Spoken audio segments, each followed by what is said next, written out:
Morning मेरे प्यारे बच्चों, आज मैं आपको एक नए चैप्टर से इंट्रोड्यूस कराने जा रही हूँ। सोचो कौन सा चैप्टर है।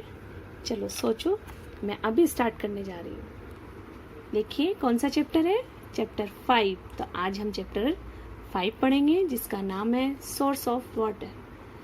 वाटर जो आप जानते हैं कि क्या है, बताइए। पानी। तो water is a essential for our life, या कह सकते हैं आपकी ऑल लिविंग बींग्स। सभी लिविंग बींग्स के लिए वाटर बहुत ही असेंशियल है। और आप जानते हैं कि बहुत थोड़ा सा पानी ही पीने के लायक होता है, यानी कि फ्रेश वाटर है हमारे अर्थ पर। हमारी अर्थ का 97% पार्ट सॉल्ट वाटर यानी कि ओशन के द्वारा घेरा हुआ है।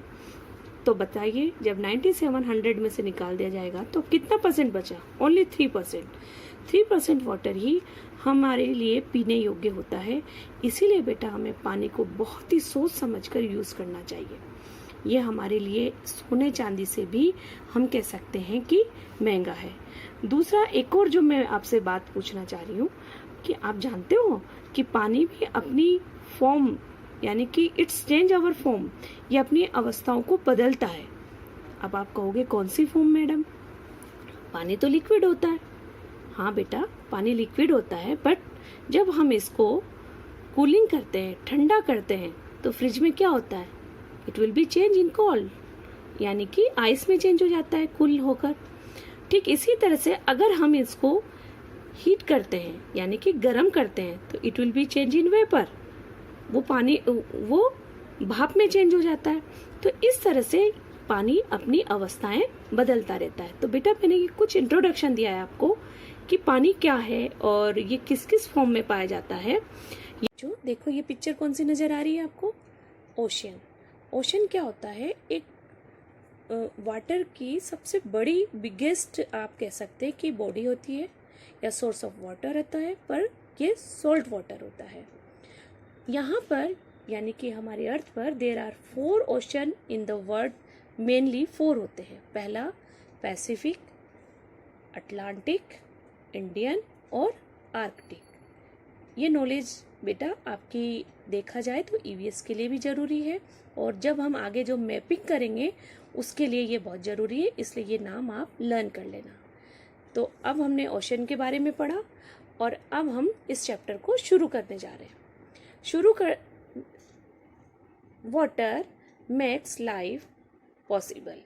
It is one of the basic constitute of all living beings, यानी कि ये हमारी बेसिक जरूरत है, और जितने भी लिविंग बींग्स हैं उनको बनाने के लिए भी, जीवित रहने के लिए पानी की सबसे ज़्यादा जरूरत होती है।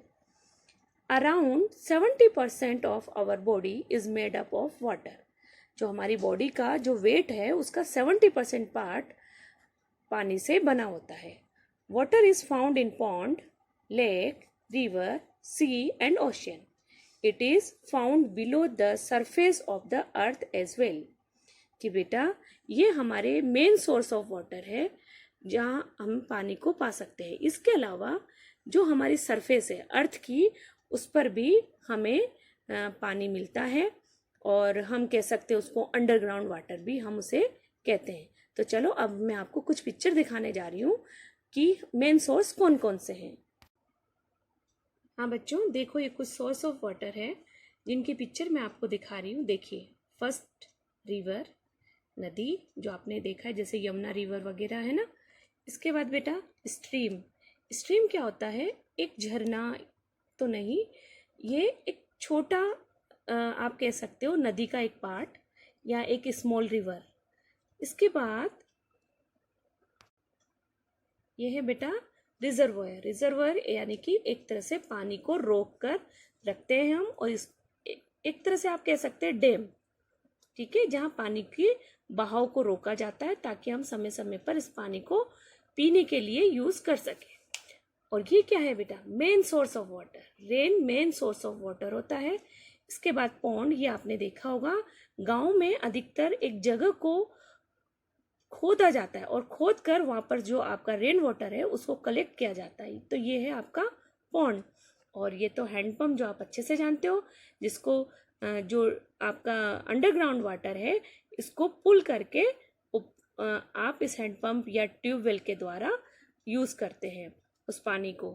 एक ये वेल है जो आप बहुत अच्छे से जानते हो, जिसको आप पानी को इस रस्सी के द्वारा पुल करके आप अंडरग्राउंड वाटर को अपने लिए यूज़ करते हैं। तो बेटा ये सोर्स ऑफ वाटर जिनकी मैंने आपको पिक दिखाई है। चलिए अब हम आगे बढ़ते हैं। तो source of water, the natural source of water are sea, ocean, rain, river, stream, lake and pond, जो कि मैंने अभी आपको पिक्चर दिखाई थी, तब आपको क्लियर हो गया होगा। Ocean cover more than 2/3 of earth surface, जो ओशन है हमारी अर्थ का 2/3 पार्ट कवर किया हुआ है, और बाकी जो सरफेस बचा हुआ है जिस पर हम सब रहते हैं या जितनी कंट्रीज हैं वो उसी पर बनी हुई है। So the largest source of water on the earth is ocean. However due to the presence of many salt this water is not fit for drinking. यहाँ पर क्या है, वो सॉल्टी वाटर है, इसलिए ये पीने लायक नहीं है। We know that the higher part of the mountain are covered with snow. Snow मतलब बेटा जो हमारे जितने भी माउंटेन हैं वो स्नो या ग्लेशियर से कवर्ड होते हैं। तो during the summer the snow on the mountain melt and change into the water. जैसे अभी गर्मी है बेटा तो वो मेल्ट होती है, और वही पानी वो जब मेल्ट होती है तभी हमें पीने के लिए पानी मिलता है। तो वो किस में चेंज हो जाता है, पानी में मिलता है। This water come down in the form of stream and river. तो जो मेल्ट होता है वो पानी नीचे की ओर स्ट्रीम या रिवर के रूप में नीचे आता है। जैसे कि आपने गंगा, यमुना, इन नदियों में बेटा 12 महीने पानी क्यों रहता है, क्योंकि ग्लेशियर जब पिघलते हैं, जब स्नो पिघलती है तो वो पानी के रूप में हमें पूरे यूं कह सकते हैं कि वर्ष भर हमें मिलता रहता है। Rain is the main source of water on the earth. Rain water is the purest form of natural water. ये प्यूरेस्ट फॉर्म होता है क्योंकि इसमें कोई गंदगी नहीं होती।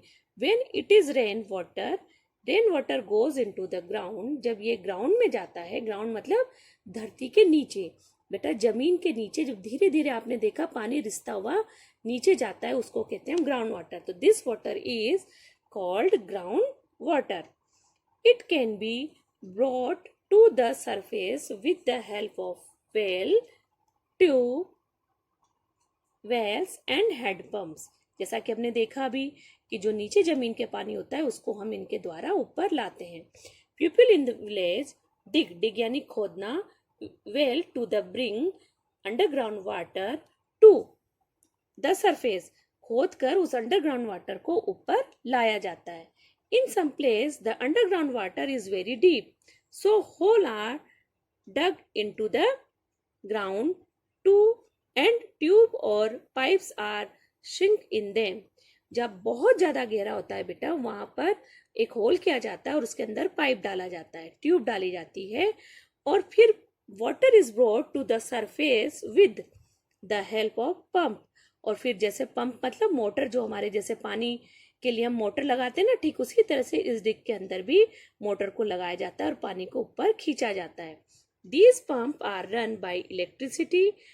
इलेक्ट्रिसिटी मतलब बेटा लाइट के द्वारा। तो these well are known as tubewell.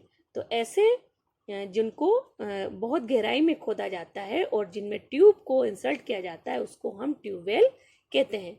Water from a tubewell is use mainly for drinking and irrigation. Irrigation मतलब सिंचाई के लिए और पीने के लिए इसको मेनली यूज करते हैं।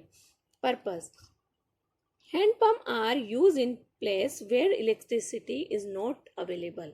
जहाँ पर इलेक्ट्रिसिटी नहीं होती बेटा, गाँव में अधिकतर लाइट नहीं आती, तो वहाँ पर हम इन पंप का, हेड पंप का यूज करते हैं। और where people can not afford to use electricity, और जहाँ पर लोग इसको अफोर्ड नहीं कर पाते, अफोर्ड मतलब कि उसकी वो खरीद नहीं पाते इलेक्ट्रिसिटी, वहाँ पर भी वो हेड पंप का यूज करते हैं।